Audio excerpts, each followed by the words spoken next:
ଏ ଅଧମ ପ୍ରତି ଆପଣଙ୍କର କୃପା ଏମିତି ରହିଥାଉ ପ୍ରଭୁ, ଏମିତି ରହିଥାଉ। ଶାନ୍ତେ, ଏ ଅକିଞ୍ଚନ ଆପଣଙ୍କୁ 2ଟି ସ୍ୱର୍ଣ୍ଣ ମୁଦ୍ରା ଅର୍ପଣ କରିବାକୁ ଚାହୁଁଛି। ଏହାକୁ ଗ୍ରହଣ କରନ୍ତୁ ପ୍ରଭୁ। ଆପଣଙ୍କର ଜୟ ହେଉ ମହାପ୍ରଭୁ, ଆପଣଙ୍କର ଜୟ ହେଉ। ଜୟ ଜଗନ୍ନାଥ।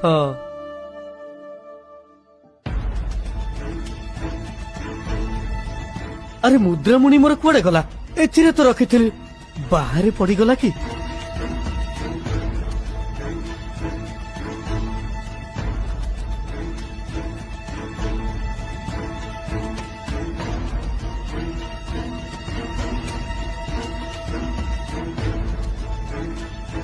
ମଉସା, କଣ ହେଇଛି?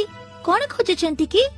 ହଁ ରେ ପୁଅ, ମୋ ମୁଦ୍ରାମୁଣିଟା ଏଇଠି କୋଉଠି ହଜି ଯାଇଛି, ମୁଁ ପାଉନି। ମଉସା,